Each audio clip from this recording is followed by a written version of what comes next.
Hello everybody, welcome back to our unboxing of Commander 2019. It is that time of year. I've done the flashback deck, I guess is what we'll call it. And this time let's do, I don't know, Angie. Let's look at, what is this called? Merciless Rage. Okay. So let's see what we got into. And have we determined if that's Angie? Here again, Wizards, give us a pronunciation guide. Be very helpful. I kind of like these boxes too. I don't know. I say I like them. They aren't really. I guess they are reusable at some point. Can you fit 2 cards in there? It's tight. It's tight. You can't quite get them in there. I don't know. I've been pitching these boxes for a while because, well, it's not, can't use it as a deck box for a sleeve. I remember this technology when this was new. This was a welcome thing with this, I call it the cigarette wrapping, but I'm sure that's not the official name. So let's see what we got. Actually, let's try to get this thing focused a little bit. Come on, Ange.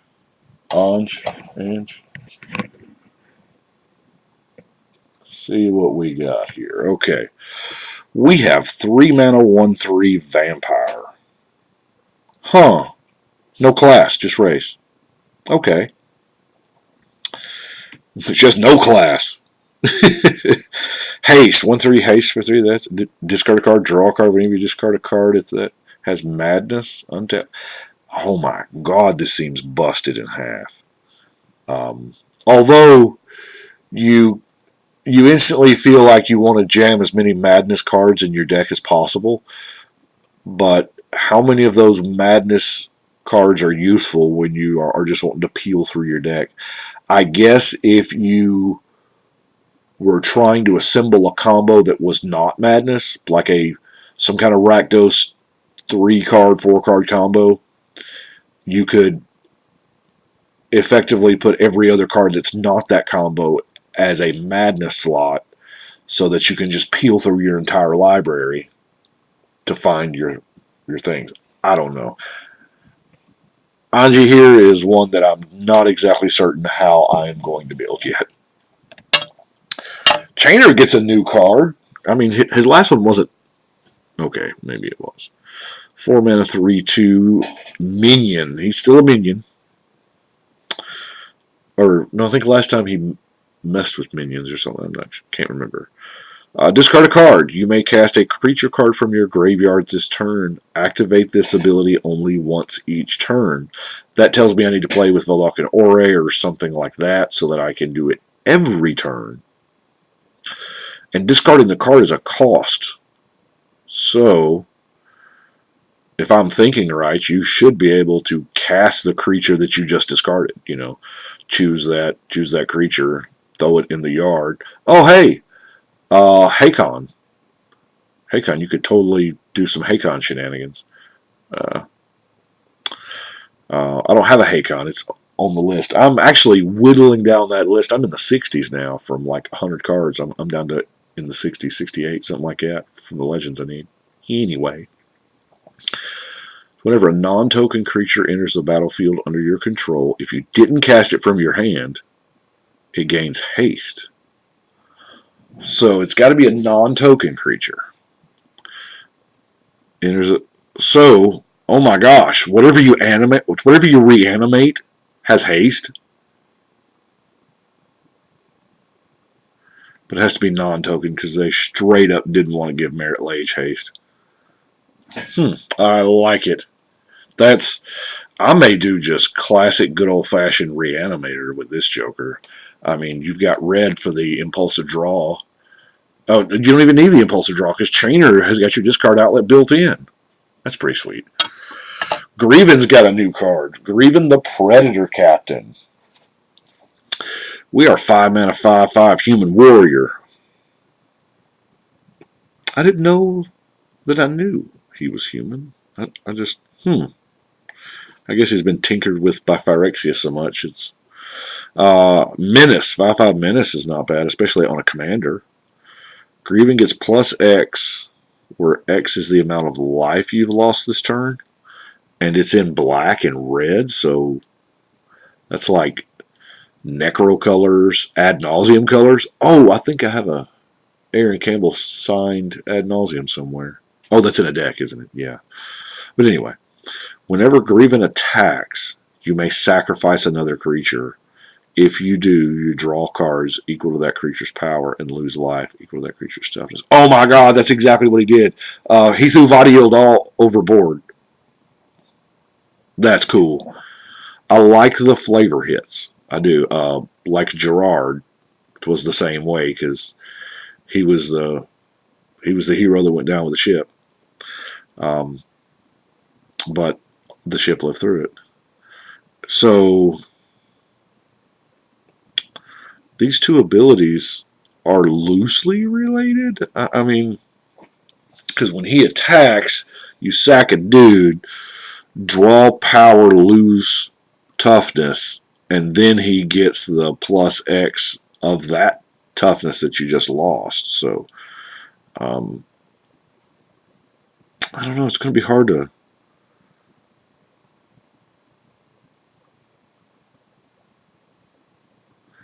It's almost kind of Voltron-y without.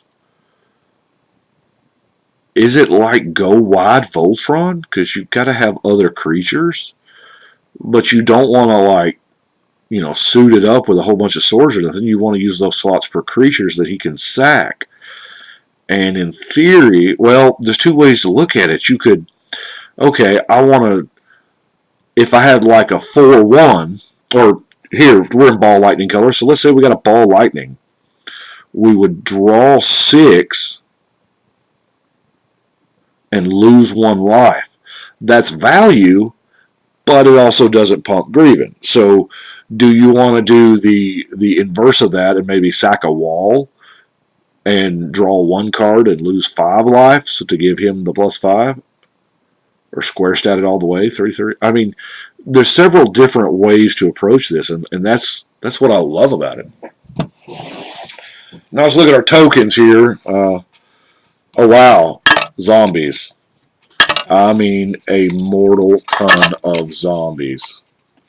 And zombies. There's like, that's like the only non-zombie token. We have Mire in Misery. Now, this one has been the topic of quite a bit of discussion already. And a lot of people are uncomfortable with black having access to dealing with enchantments. But you know what? It's always been that way.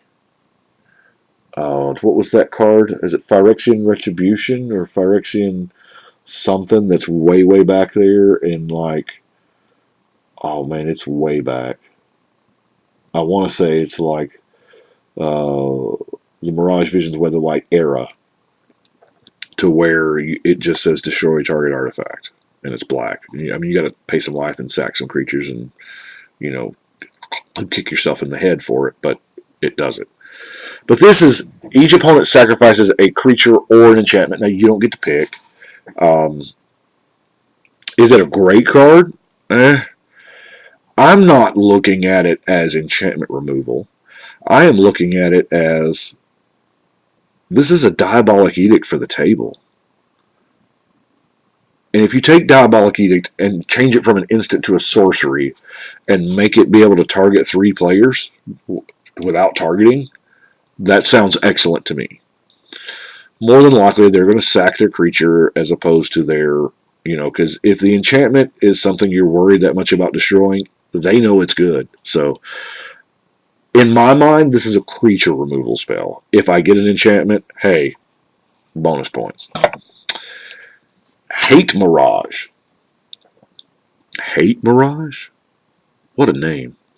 4 mana sorcery. Choose up to 2 target creatures you don't control. For each of those creatures, create a token that's a copy of that creature. Those tokens gain haste. Exile them at the beginning of the next end step. Okay, so This is the I temporarily clone 2 blockers. I take your 2 attackers. Bloodthirsty Blades in a second deck. This was in the last deck that we did, and so is Scare Tiller. That's pretty neat. Big Game Hunter, good Madness card.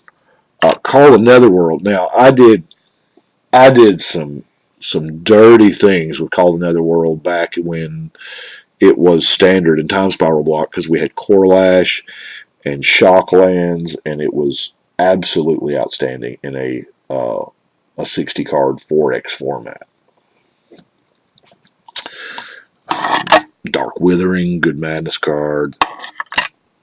Faith of the Devoted. Whenever you cycle or discard a card, yeah, that's why I'm having to read it because I don't play many cards that.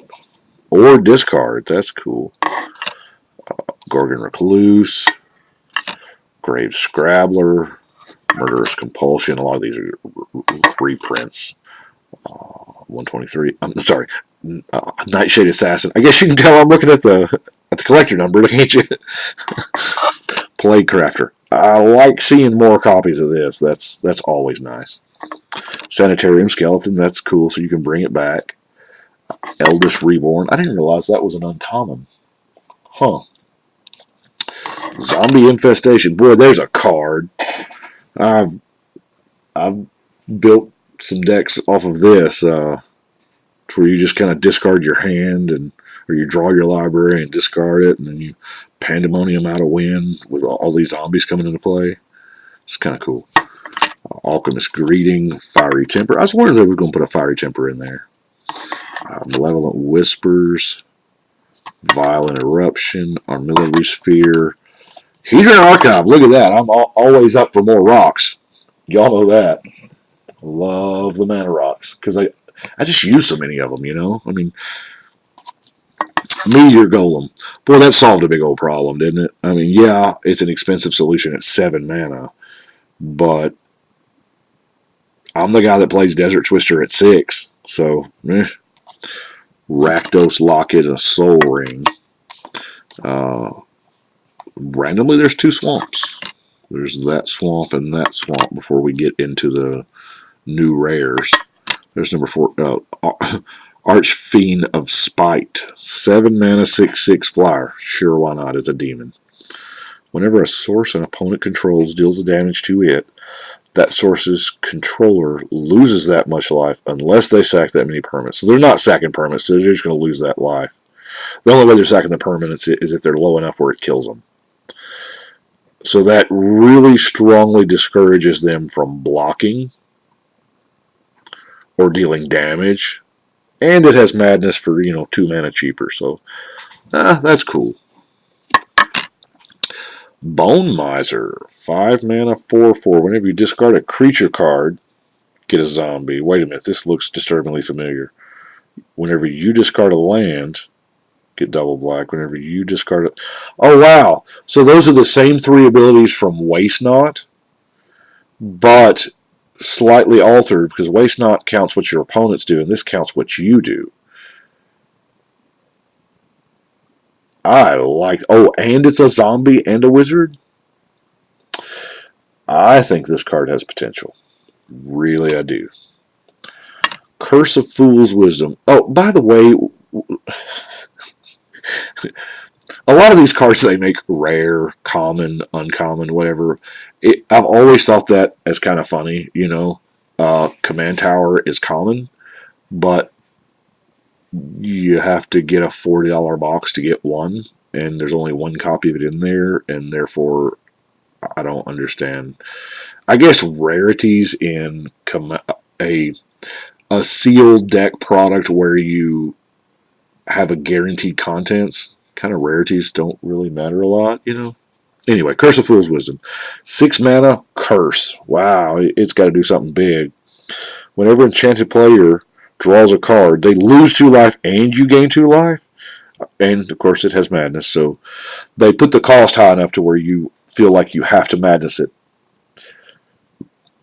But it's yeah. It's a life slurpee every time they draw. And what about... Oh, okay, here again. Oh, wow, it does have a vowel. I thought there was no vowel. I thought that I was a C. Okay. Didn't know Yawgmoth had a son. Kind of cool. But I've heard Krek, I've heard Carrick, and based on my experience and my public Tennessee upbringing, I'm going to call it Carrick because that's how it looks. Rick, I don't know. Anyway, son of Yawgmoth, son of all things busted. Are we glaring that bad? Let's see if we can't do something about that. Okay, so we got 7 mana 2/2, and it's, you know, the Phyrexian. I don't. We all love it and we hate it at the same time. You know what I'm saying? We like to be able to cheat stuff out and to not pay full retail. Everybody likes it, but it's also a dangerous, dangerous place, you know. And they tried to overcast it as much or overcost it as much as possible. Because I mean, it's a 7 mana 2/2, but or you know, if you ramp out that turn 1 Soul Ring and turn 2 drop a land and it's worth 6 life to you, you can get him out there pretty quick on turn 2 in that scenario. So hey, but of course, lifelink, that's cool. And for each black mana in a cost, that's the beautiful part. It's not just casting cost. It is cost to activate enchantments, creatures, what have you. Think about the implication with like the pump knights and stuff. Whenever you cast a black spell, you may put a 1/1 counter on it. Oh, yeah. And of course, he turns all your black mana into Phyrexian black, essentially. So, I think this may be, right now, the most expensive card in the set. I don't know. I don't really do that much in the way of pricing for Commander cards because I buy them and I buy them to play, to build decks. So. But this is, I don't know. It kind of makes you want to go Stormatron, I guess maybe. Because your Dark Ritual is cool. When you can pay 2 life, put a counter on your commander, and get 3 black mana. I kind of want a null profusion in here somewhere. Play a card, draw a card, so that you can just peel through, and it just seems really, really good. Of course, I'm not telling y'all anything y'all don't know. Everybody knows the Carrick is pretty good. Nightmare Unmaking for 5 mana sorcery. You choose 1. Exile each creature with power greater than the number of cards in your hand. So you can kind of control that. Exile each creature with power less than... Oh, that's pretty sweet. And I like the fact that it exiles them instead of just destroys them. This is a good blackboard wipe. I mean, you can't just jam it out there. You have to strategically plan it when you're going to play it. So I like it. I like it a lot. Anji's Ravager, 3 mana Vampire Berserker, 3 mana 3/3 is not bad. Has to attack. There it is. When it attacks, discard your hand and draw 3 cards. So, and of course it has Madness too. So you're probably not casting this until you have no hand. So you discard your hand of 0 cards and then draw 3. But just a 3/3, and in Commander, that's not real big. So we got to find ways to keep her alive. Maybe throw unblockability or something on the old Vampire Berserker there. Skyfire Phoenix. We get another Phoenix that is not legendary. I don't know if I've covered this in a while, but y'all know there are 0 legendary Phoenixes in this game. There's a whole bunch of Phoenix.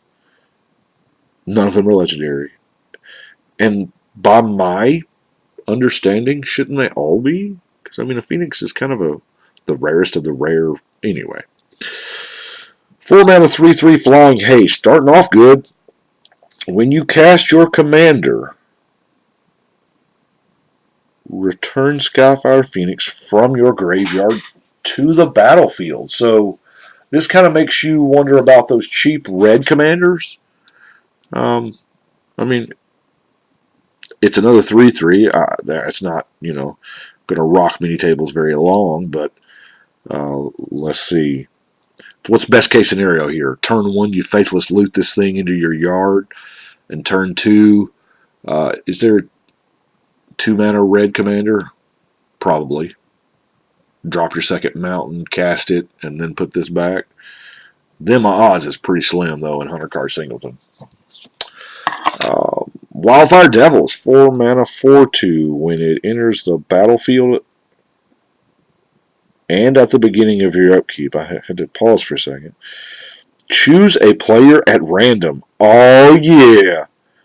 That player exiles an instant or sorcery from their graveyard, copy it, cast a copy for the free. Now, Ruhan, way back, I think Ruhan is, what is that? Deck number 60, if I am seeing across the room well, is all cards that use the word random, and when I ran out of those cards, I used Coin Flippy. So, this may go in there. I don't know. We have Eon Engine. I guess they put the comes into play the battlefield tapped to protect themselves from broken things because, we did just kind of have an engine malfunction, I guess. So 5 mana, enters the battlefield tapped. You exile this and reverse the game's turn order.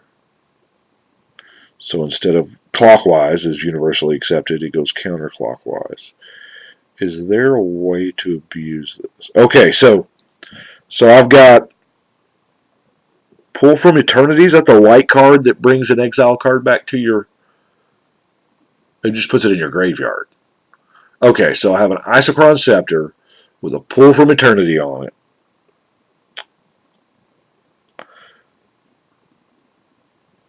And apparently an unlimited amount of mana.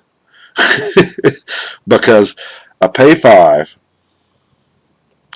I have to have the Unwinding Clock to untap it during my opponent's untap step. And then while it's on their turn, I tap exile this. That way, after the turn, say your player 2, after player 3's turn, it becomes your turn again.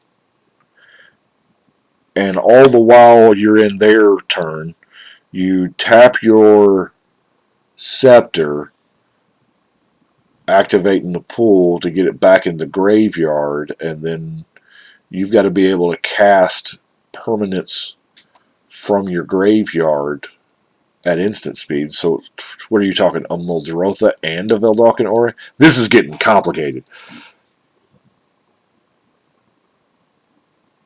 And what is that? 5, 6, 7. Yeah. Anyway, I guess it can be done. I'm probably taking the long way around. But the end result is you just keep switching from side to side, from left to right, from left to right.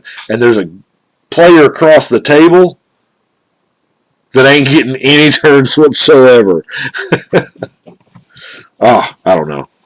I think this will be fun just to, as a one-shot, like maybe part of those, hey, you can only attack to the left, but we're going right now. Sanctum of Eternity. Now, I didn't read about this one. It doesn't come into play tap, thank goodness. Tap for colorless. 2 tap, return target commander you own from the battlefield to your hand. Activate this ability only during your turn. Man, that last line kept us from being an expensive damn card, didn't it? Because that would have been... If you could have saved it from removal, it would have been good. So what's the purpose here? I guess to save from your own removal. I'm gonna bounce my commander and then Wrath. Okay, that's for seven lands because you're tapping 2 in this land, and then 4 for your Damnation or Wrath or whatever it is you're doing. Return target commander you own from the battlefield of your hand. I'm pretty sure there's a way to get even more value out of that. Boneyard Parlay is an old card, but it's still not bad. Champion of Stray Souls. Geth, Lord of the Vault. Is this new art? I don't remember the old art being that cool. Maybe. I don't know. It's weird because they have reprinted cards with the same art and use the legendary border, but it looks different. It looks different being in the border now, in the new legend border. I like it. I mean, don't get me wrong. But next we have Merciless. All of these decks have a Planeswalker in them. Well, those are not the legendary border. Have they? Were the Dominaria Planeswalkers in the legendary border? I don't have one at my fingertips, so not Dominaria. Ravnica, because the legendary border started in Dominaria, but shouldn't these have the legendary border since they're legendary now? I don't know. Soul of Innistrad. They couldn't call it Book of the Dead, so they called it Grimoire of the Dead. Asylum Visitor. That's a decent madness card. Whoa, Beacon of Unrest. I'm glad to get one of them. And that's kind of wicked art, too. Doom Necromancer. Creature that sacks itself, From Under the Floorboards. Hedonist Trove. I'm going to have to read that. I don't remember what that one does. I may not have pulled any of those. 7-mana enchantment. Enters the battlefield. Exile all cards from target opponent's graveyard. You may play lands exile with this. You may cast non-land cards exile with this. But you can't cast more than one spell each turn this way. Well, that's neat. In Garrick's Wake. That's good because I was out. I mean, it's not an expensive card, but it is still. Now, it's a lot of people say it's too expensive at 9 mana. If I spend 9 mana, it better win me the game. Well, it kind of does. I mean, it certainly eliminates one player if you've got any kind of board presence whatsoever. Overseer of the Damned. Glad to see more printings of this because this exists just in Commander products, I believe. Avacyn's Judgment. Chaos Warp. Can't get enough printings of that, apparently. I mean, it's a good card. Flayer of the Hatebound. Whoa, Magus of the Wheel. Boy, that involves some discarding, doesn't it? Squee. OG Squee. Stormkirk Cultist. Warstorm Surge. Oh, yeah.